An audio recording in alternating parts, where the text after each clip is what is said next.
미국의 코로나19 확진자가 전 세계 최대 규모를 기록하고 있습니다. 전체 주의 40%에 달하는 19개 주와 워싱턴 DC 등이 재난지역으로 선포됐습니다. 뉴욕시가 사회적 거리두기 규정을 위반하는 시민들에게 벌금을 부과하겠다고 밝혔습니다. 맨하튼 센트럴파크에 68개 병상을 갖춘 야전병원이 설치됐습니다. 코로나19 중증 환자를 수용할 수 있도록 인공호흡기를 갖춘 중환자실을 갖췄습니다. 코로나19 확산으로 어려움에 처한 한인 사회를 돕기 위해서 한인 의사들이 모여 코로나19에 맞서는 한인 의사들이라는 태스크포스를 개설했습니다. 코로나19의 급속한 확산으로 미주 지역에서는 21대 국회의원을 뽑는 재외선거가 중단됐습니다. 이상은 이 시각 주요 뉴스입니다. 시청자 여러분 안녕하십니까? KBN 뉴스입니다. 미국의 코로나19 확진자가 전 세계 최대 규모를 기록하고 있습니다. 하루 사이 10,000명 가까운 확진자가 추가로 늘고 사망자도 2,800명을 넘었습니다. 전체 주의 40%에 달하는 19개 주와 워싱턴 DC 등이 재난지역으로 선포됐습니다. 백악관 웹사이트에 게재된 성명을 종합한 결과 대통령은 어제 기준 총 19개 주와 워싱턴 DC, 미국령 2곳을 중대 재난지역으로 승인했습니다. 트럼프 대통령은 지난 20일 뉴욕주를 시작으로 22일 워싱턴주와 캘리포니아주 등 초기 확산주에 대해 재난지역을 선포하고 주 방위군을 배치했습니다. 또한 이 세 개 주에 총 4,000여 개의 병상을 갖춘 응급진료소를 설치하고 미 동서부 해안인 뉴욕항과 로스앤젤레스항에 해군 병원선을 배치하도록 했습니다. 이어 24일 아이오와 루이지애나, 25일 텍사스 플로리다, 26일 뉴저지 일리노이, 메릴랜드 미주리, 27일 사우스캐롤라이나 푸에르토리코, 28일 괌 미시간, 매사추세츠 켄터키, 콜로라도, 29일 커네티컷 오리건, 조지아, 워싱턴 DC 등을 재난지역으로 선포했습니다. 재난지역으로 선포되면 연방자금으로 코로나19 대응을 지원받을 수 있습니다. 오늘 오후 3시 30분 기준 미국은 코로나19 확진자가 15만 7,296명으로 전 세계에서 가장 많습니다. 사망자도 급속도로 늘어나면서 2,892명이 됐습니다. 뉴욕주 확진자는 미국 전체 2분의 1에 가까운 6만 6,497명이고 사망자는 1,218명에 육박했습니다. 다음으로 확진자가 많이 발생한 지역은 뉴저지 16,636명, 캘리포니아 6,495명 등의 순입니다.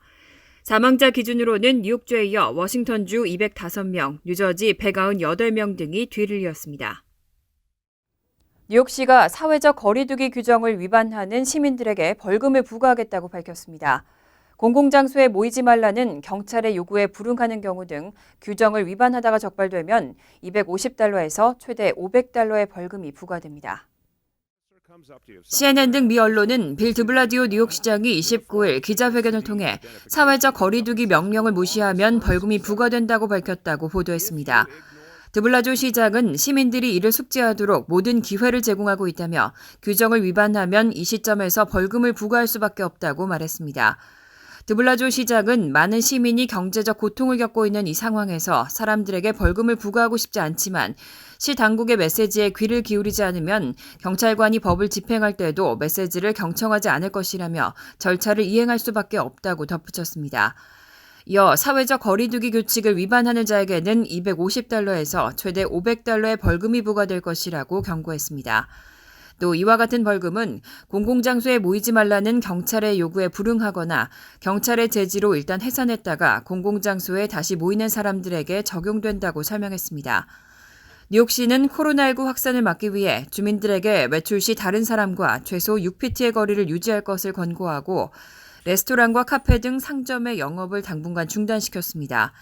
뉴욕주는 파티를 포함해 50명 이상의 모임을 금지했습니다. 맨하튼 센트럴파크에 68개 병상을 갖춘 야전병원이 설치됐습니다. 코로나19 중증 환자를 수용할 수 있도록 인공호흡기를 갖춘 중환자실이 설치됐고 코로나19 대응 경험이 있는 의료진들이 배치됐습니다. 환자들과 의료진 사이에 추가 감염을 막기 위한 조치입니다. 맨하튼 센트럴파크에 68개 병상을 갖춘 야전병원이 설치됐습니다. 야전병원은 맨하튼에 위치한 마운트 사나이 병원의 코로나19 대응 차원에서 세워졌습니다.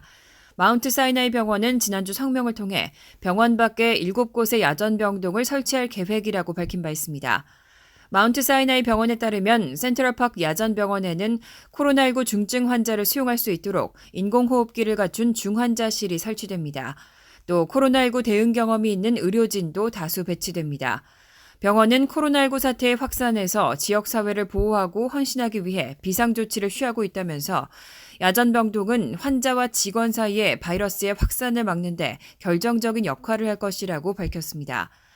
한편 쿠오모 주지사는 코로나19 확산을 방지하기 위해 경찰과 식료품 판매 등 필수 업종을 제외한 모든 근로자에 대해 자택 대기 명령을 다음 달 15일까지 2주 연장하겠다고 밝혔습니다. 또 상황에 따라 이를 추가로 연장할 수도 있다고 말했습니다.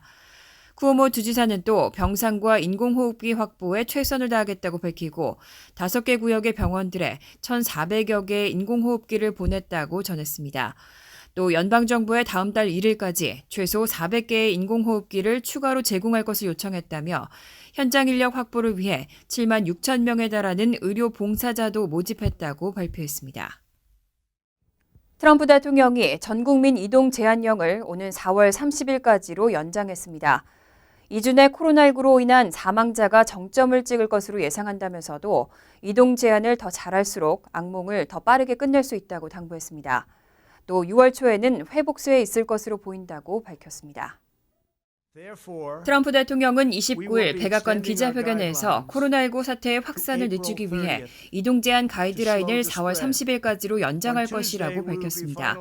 앞서 트럼프 대통령은 부활절 이전에 이동 제한을 풀고 조속히 경제 활동을 시작해야 한다고 주장했지만 이것이 잘못된 판단이었다는 것을 인정한 셈입니다.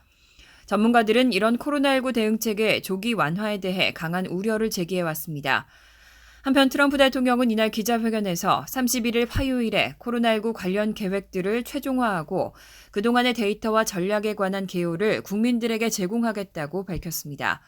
또 코로나19의 추이에 관한 모델링에 따르면 미국 내 코로나19로 인한 사망자가 2주 내에 정점을 찍을 것이라면서 6월 1일쯤에는 회복으로 가는 길에 있을 것이라고 말했습니다. 또 트럼프 대통령은 우리가 이동 제한을 더 잘할수록 이 모든 악몽을 더 빠르게 끝낼 수 있다고 강조했습니다. 식품의약국이 말라리아 치료제인 클로로킨과 하이드록시클로로킨을 코로나19 치료제로 긴급 승인했습니다. 하지만 아직 이들 약품의 임상 연구와 부작용에 대한 의견들은 엇갈리고 있습니다. 일단 미봉책으로서 활용이 불가피한 상황이지만 효과와 안정성에 대한 논란이 계속되고 있습니다. 29일 CNN 등 언론은 FDA가 말라리아 치료제인 클로로킨과 하이드록시클로로킨을 코로나19 치료제로 긴급 승인했다고 보도했습니다. 이와 관련해 CNN은 FDA가 의사들이 코로나19 확진자들에게 이들 두 가지 약품을 처방할 수 있게 승인했지만 이들 약품이 코로나19 치료에 효과적이라는 과학적 증거는 거의 없다고 전했습니다. 이 가운데 보건복지부는 다국적 제약사 노바티스 계열사 산도스는 하이드록시클로로킨 3천만 정, 독일계 제약사 바이엘은 클로로킨 100만 정을 기증했다고 밝혔습니다.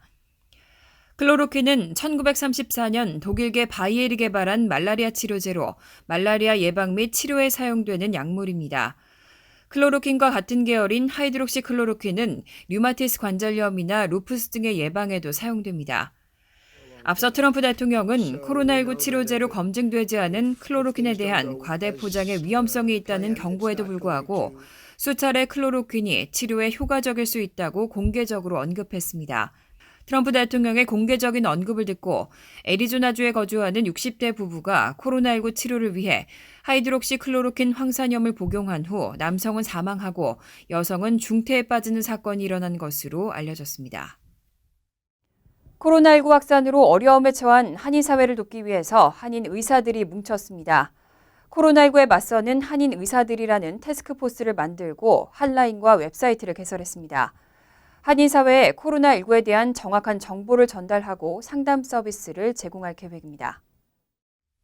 뉴욕 한인의사협회와 뉴저지 한인의사협회, 그리고 재미한인의사협회 뉴욕 지부, 또 한인의사단체인 KNI와 재미한인의대생회 등은 코로나19에 맞서는 한인의사들이라는 태스크포스를 만들었습니다. 태스크포스 팀은 28일 기자회견을 갖고 핫라인 개설 등 앞으로의 활동 계획을 공개했습니다. 태스크포스 팀은 현재 코로나19에 대한 잘못된 정보가 너무 많다면서 먼저 정확한 정보를 전달하는 일부터 시작하겠다고 설명했습니다. 이를 위해 핫라인과 웹사이트를 구축했다며 30일부터 이용할 수 있다고 밝혔습니다. 코로나19 의심 증상을 느끼거나 상담을 원하는 한인들은 한라인 347-751-6236으로 연락해서 자원봉사를 하는 의료 전문가의 상담을 받을 수 있습니다. 또 웹사이트 kdacovid19.org를 통해서는 질병통제예방센터 및 뉴욕주와 뉴욕시의 가이드라인에 따른 정확한 정보를 파악할 수 있습니다. 태스크포스 팀 측은 뉴욕, 뉴저지 일원에서 본격적인 검사 확대에 들어가기 전부터 이미 코로나19가 상당히 확산된 것으로 판단된다며 한 가지 다행스러운 점은 감염자의 80% 정도는 집에 머무르면서 안정을 취하면 회복된다고 설명했습니다. 다만 호흡에 이상이 있는 경우에는 병원에 가야 한다고 조언하고 마스크를 구할 수 있다면 사람들이 있는 장소에서는 착용하는 것이 좋다고 설명했습니다.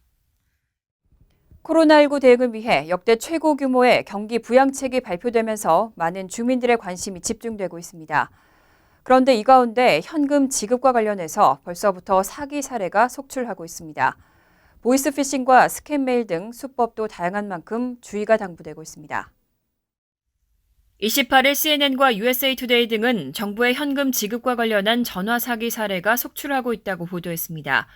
사기꾼들의 수법으로는 직불 신용카드 정보를 제공할 경우 연방정부의 현금 지급을 즉시 받을 수 있다고 주장하거나 전화를 통해 $1,000에서 $14,000의 정부 지원금을 받을 자격이 있다면서 금융정보를 요구하는 보이스피싱 수법이 있었습니다. 또 정부가 발행한 것처럼 꾸민 위조 수표를 우편으로 발송하거나 가짜 웹사이트를 만들어 은행 계좌번호 등을 빼내는 수법도 있었고 $1,200 현금 지급과 관련한 문자나 이메일을 보내 악성 코드를 씹는 피싱 등도 속출했습니다. 레티샤 제임스 뉴욕주 검찰총장은 28일 성명을 통해 연방정부 경기부양 패키지 지원법과 관련한 사기 행위에 대한 주의를 당부했습니다.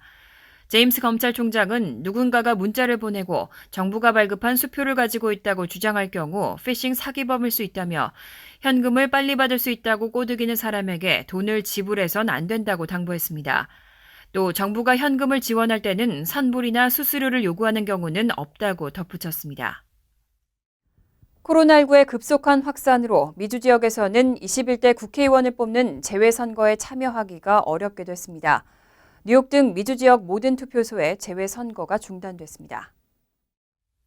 중앙선거관리위원회는 오늘 25개국 41개 재외공간에 국회의원 재외선거 사무를 추가로 중지하기로 결정했다고 밝혔습니다. 지난 26일 17개 국가 23개 재외공간에 재외선거 사무를 중지하기로 한 데 이은 추가 조치입니다. 이로써 21대 총선에서 재외선거 사무가 중지된 지역은 총 40개국 65개 공간으로 전체 재외선거인의 46.8%인 8만 500명이 해당됩니다. 선관위는 재외국민의 참정권 보장을 위해 투표기간 조정 등을 통해 제한적이나마 재외선거를 실시할 수 있는 지역은 대상에서 제외하려고 했지만 상황의 급속한 악화로 조정이 불가피하다고 설명했습니다.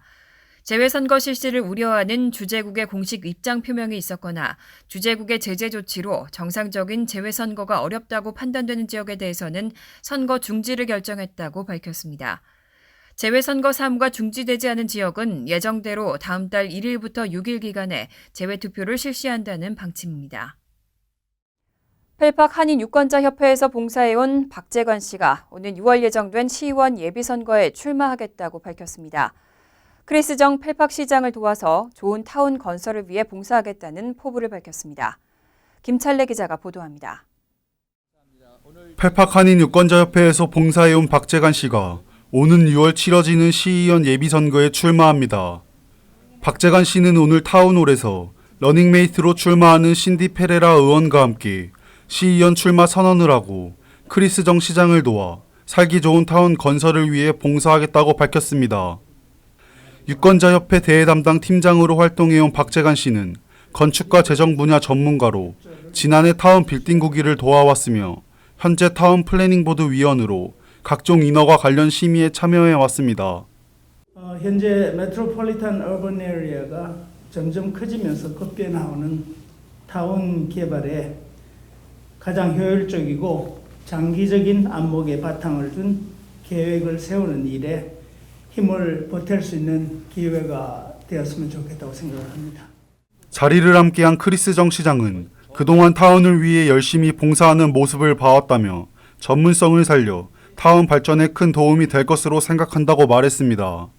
또 열심히 하시는 모습, 그 봉사 정신에 저는 평가를 높게 해드렸고 앞으로 우리 커뮤니티를 위해서 더욱더 열심히 하실 거라고 저는 생각이 됩니다. 두 후보는 코로나 사태로 선거운동 방법에도 변화가 필요하다며 가급적 가가호호 방문은 자제하고 한인 미디어와 SNS, 메일 발송 등을 충분히 활용할 계획이라고 밝혔습니다.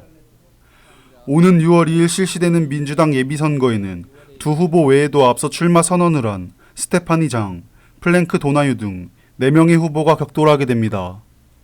KBN 뉴스 김찬래입니다.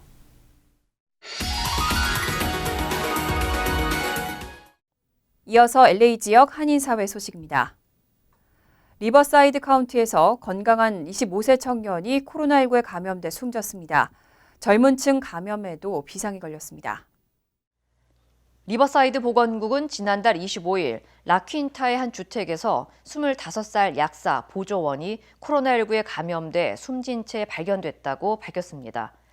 이 청년은 샌디에고 카운티에 거주했으며 리버사이드 카운티 밖에서 바이러스에 감염된 후 라퀸타 지역에서 자가 격리 중이었던 것으로 알려졌습니다. 특히 청년은 기저질환이 없었던 것으로 전해져 보건당국은 건강한 젊은 층도 코로나19 감염으로 인해 치명적인 결과를 불러올 수 있다며 외출 자제령과 사회적 거리를 유지할 것을 강조했습니다. 캘리포니아주가 코로나19 확산에 대응하기 위한 긴급 구제 조치를 발표했습니다. 렌트비 납부 유예 기간을 연장하고 월세 체납에 대한 강제 퇴거를 전면 금지했습니다. 개빈 뉴섬 캘리포니아 주지사는 코로나19 사태로 일자리를 잃어 위기에 처해 있는 세입자 보호를 위해 오는 6월 1일까지 강제 퇴거 조치를 금지하는 내용의 행정명령에 서명했습니다. 이에 따라 건물주들은 세입자가 렌트비를 감당하지 못하더라도 집에서 쫓아내지 못하며 경찰과 사법당국의 퇴거 명령 역시 금지됩니다. 다만 세입자들은 자금 사정 악화가 코로나 영향임을 입증하는 내용이 담긴 편지를 건물주에게 렌트비 납부 기한 최소 7일 전까지 제출해야 합니다. 뉴섬 주지사는 해당 명령이 세입자의 렌트비 지급 의무를 면제해 주는 것은 아니라며 세입자들은 행정명령이 만료된 후 강제 퇴거를 피하기 위해선 밀린 렌트비를 최대한 빠른 시일 내에 지불할 것을 조언했습니다. 간추린 소식입니다. 뉴저지 주정부가 코로나19 확산 사태로 인해 어려움을 겪고 있는 소기업을 위해 긴급 지원 프로그램을 실시합니다. 소기업 긴급 지원 보조금 프로그램은 10명 이하의 정규직 직원을 두고 있는 소기업이 고용 유지에 어려움을 겪고 있는 것이 증명되면 최소 $1,000에서 최대 $5,000의 보조금을 지급합니다. 신청 자격은 뉴저지주에 있는 사업체로 세금 납부 실적이 양호해야 하고 소매나 숙박 및 음식 서비스, 예술 및 엔터테인먼트 등의 업종이 해당됩니다. 오는 4월 28일로 예정됐던 뉴욕주 대선 예비선거가 코로나19 확산 여파에 연기됐습니다. 앤드류 쿠오모 뉴욕 주지사는 코로나19 관련 브리핑에서 투표를 위해 주민들을 한자리에 모으는 것이 현명하다고 생각하지 않는다고 밝히고 다음 달 28일로 예정됐던 대선 예비선거를 6월 23일로 연기하겠다고 발표했습니다. 뉴저지 저지시티의 윤여태 시의원이 코로나19 확진 판정을 받고 저지시티 메디컬 센터 응급실에서 치료를 받고 있는 것으로 확인됐습니다. 지역 매체 허드슨 카운티비와 저지저널 등은 윤 의원에게 102도가 넘는 고열과 숨가쁨 등의 증상이 나타나 지난 24일부터 병원 응급실에 입원했고 현재 산소호흡기 치료를 받고 있다고 밝혔습니다. 윤 의원의 아내도 집에서 자가 격리 중으로 전해졌습니다. 28일 한인 커뮤니티 재단은 한인 및 아시안 커뮤니티를 돕고 있는 비영리 기관들을 대상으로 지역사회 특별 보조금 신청을 접수받는다고 밝혔습니다. 코로나19 기간 동안 육체 및 정신적 고통을 겪는 개인과 가정에 도움을 제공하거나 긴급 음식을 제공하고 코로나19 관련 주요 정보 및 혜택 등을 한인 및 아시안 사회에 전달하거나 아시안 인종차별적 언행과 폭행, 혐오증 대처 등을 위해 노력하고 있는 비영리 기관들이 지원 대상입니다. 한인 커뮤니티 재단은 각 기관별로 $5,000에서 $10,000까지 보조금 신청이 가능하다고 밝혔습니다. 환율과 증권 소식입니다.